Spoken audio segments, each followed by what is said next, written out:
Olá pessoal, o assunto da aula, sólido de revolução. O que é um sólido de revolução?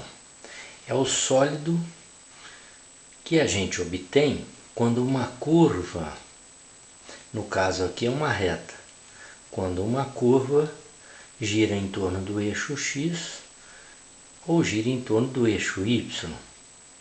A curva também pode girar em torno de qualquer outro eixo do plano, mas não é o caso aqui. Nós vamos ver quando a curva gira em torno do eixo X ou do eixo Y.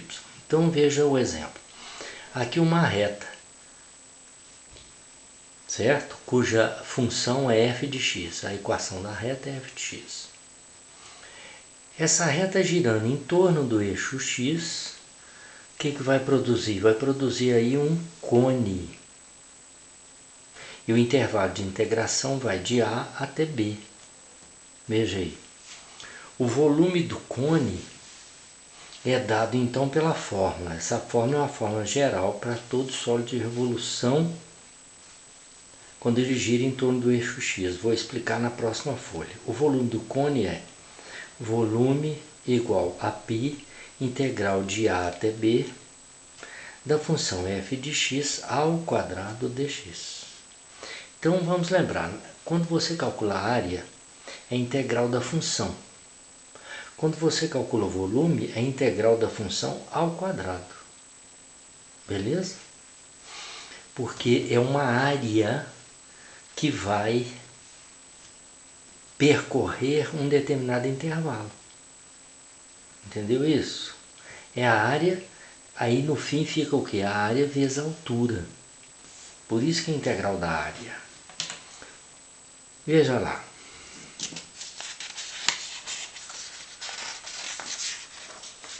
Se a curva gira, a curva gira em torno de.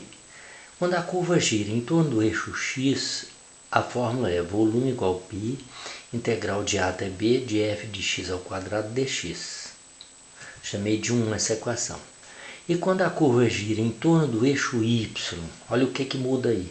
O volume é π, integral de A até B de f de y ao quadrado dy. Então, no primeiro caso, quando a curva gira em torno do eixo X, que é essa equação aqui, eu devo isolar y em função de x, porque o intervalo de integração está no eixo X. Vou te mostrar no outro desenho agora mesmo. E no caso da equação 2, por que ela fica assim? Porque eu tenho que isolar x em função de y.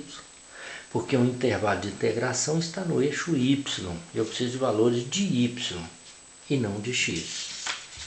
Importante essa diferença aí, preste atenção nisso. Vou te dar um exemplo aqui, por exemplo, no caso de uma semicircunferência. Se eu tiver uma semicircunferência de raio R e esta curva girar em torno do eixo X, o que vai formar, pessoal? Vai formar uma esfera, que ela vai girar, vai formar uma esfera. Qual é a equação? Qual é a equação de uma circunferência com centro na origem e raio R? X ao quadrado, y ao quadrado é igual a raio ao quadrado. Mas aqui a curva não vai girar em torno do eixo X, então eu preciso isolar y em função de x. Y ao quadrado é igual a R ao quadrado menos x ao quadrado. O y é raiz quadrada de R2 menos x2. Ou seja, a função de x é a raiz quadrada de R ao quadrado menos x ao quadrado. Por que eu tenho mesmo que isolar, nesse caso, isolar o y em função de x? Porque eu preciso do x para substituir no intervalo aqui. Onde é que está esse intervalo? Intervalo de menos r até r não está no eixo x. Eu preciso desses valores de x para substituir aqui quando eu for integrar a função. Entendeu? Agora veja o segundo exemplo. Se eu faço a semicircunferência girar em torno do eixo y, eu vou ter uma esfera também.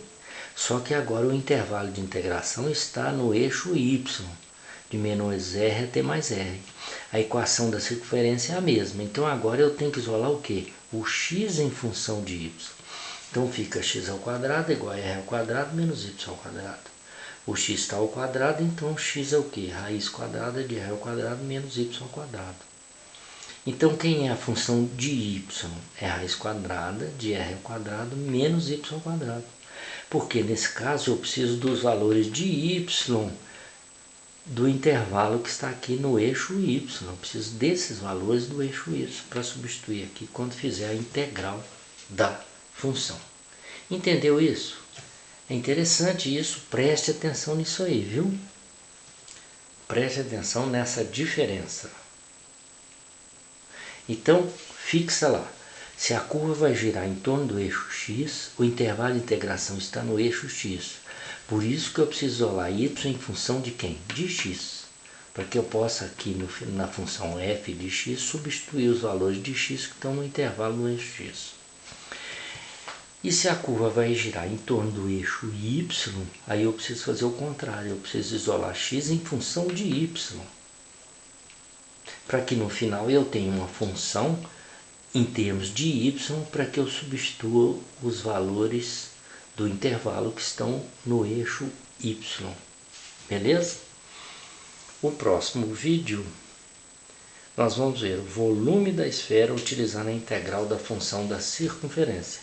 Então no próximo vídeo eu vou partir daqui ou daqui, porque eu posso escolher fazer a semicircunferência girar em torno do eixo x, é isso, ou então girar em torno do eixo y, é isso.